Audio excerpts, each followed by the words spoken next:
సంఖ్యాకాండము 13వ అధ్యాయము. యెహోవా మోషేకు ఈలాగున సెలవిచ్చెను. నేను ఇశ్రాయేలీయులకు ఇచ్చుచున్న కనాను దేశమును సంచరించి చూచుటకు నీవు మనుష్యులను పంపుము.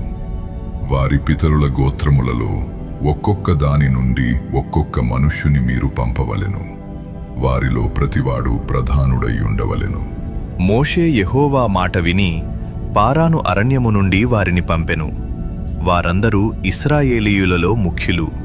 వారి పేర్లు ఏవనగా, రూబేను గోత్రమునకు జక్కూరు కుమారుడైన షెమ్ముయ, షిమ్యోను గోత్రమునకు హోరీ కుమారుడైన షాపాతు, యూదా గోత్రమునకు యెఫున్నె కుమారుడైన కాలేబు, ఇశ్శాకారు గోత్రమునకు యోసేపు కుమారుడైన ఇగాలు, ఎఫ్రాయిము గోత్రమునకు నూను కుమారుడైన హోషేయ, బెన్యామీను గోత్రమునకు రాఫు కుమారుడైన పల్తి, జెబూలూను గోత్రమునకు సోరీ కుమారుడైన గదీయేలు, యోసేపు గోత్రమునకు అనగా మనషే గోత్రమునకు సూసీ కుమారుడైన గదీ, దాను గోత్రమునకు గెమలి కుమారుడైన అమ్మీయేలు, ఆషేరు గోత్రమునకు మిఖాయేలు కుమారుడైన సెతూరు, నఫ్తాలి గోత్రమునకు వాపేసీ కుమారుడైన నహబీ, గాదు గోత్రమునకు మాకీ కుమారుడైన గెయువేలు అనునవి.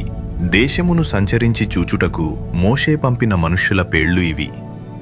మోషేను కుమారుడైన హోషేయకు యెహోషువ అను పేరు పెట్టెను. మోషే కనాను దేశమును సంచరించి చూచుటకు వారిని పంపినప్పుడు వారితో ఇట్లనెను.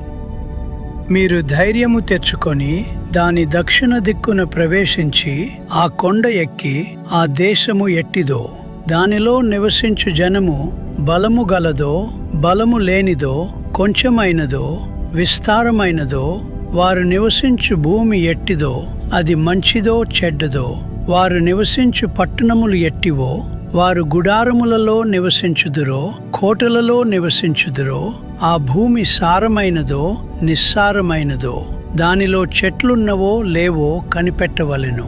మరియు మీరు ఆ దేశపు పండ్లలో కొన్ని తీసుకొని రండి అని చెప్పెను.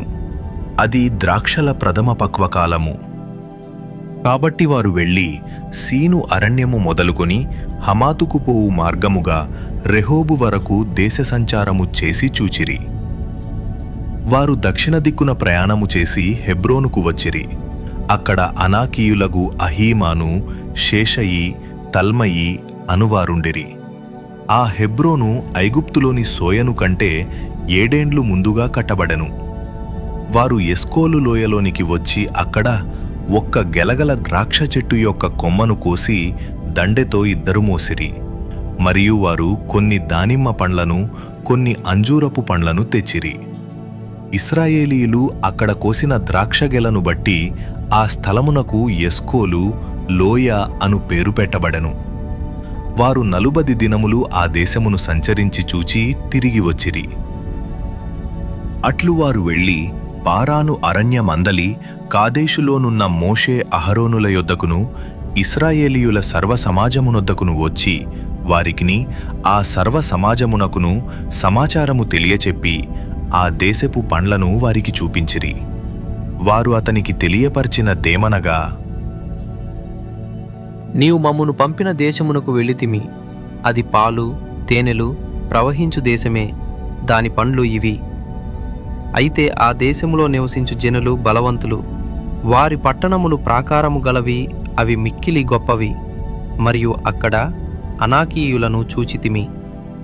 అమాలేకీయులు దక్షిణ దేశములో నివసించుచున్నారు. హిత్తీయులు, యెబూసీయులు, అమోరీయులు కొండ దేశములో నివసించుచున్నారు. కనానీయులు సముద్రము నొద్దను యొర్దాను నదీ ప్రాంతములలోనూ నివసించుచున్నారు అని చెప్పిరి. కాలేబు మోషే ఎదుట జనులను నిమ్మళపరచి, మనము నిశ్చయముగా వెళ్ళుదుము, దాని స్వాధీనపరుచుకొందుము, దాని జయించుటకు మన శక్తి చాలును అనెను. అయితే అతనితో కూడా పోయిన ఆ మనుష్యులు, ఆ జనులు మనకంటే బలవంతులు, మనము వారి మీదికి పోజాలము అనిరి. మరియు వారు తాము సంచరించి చూచిన దేశమును గూర్చి ఇశ్రాయేలీయులతో చెడ్డ సమాచారము చెప్పి, మేము సంచరించి చూచిన దేశము తన నివాసులను భక్షించు దేశము.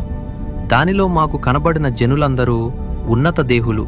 అక్కడ నెఫీలీయుల సంబంధులైన అనాకు వంశపు నెఫీలీయులను చూచితిమి. మా దృష్టికి మేము మిడతల వలె ఉంటిమి, వారి దృష్టికిని అట్లే ఉంటిమి అనిరి.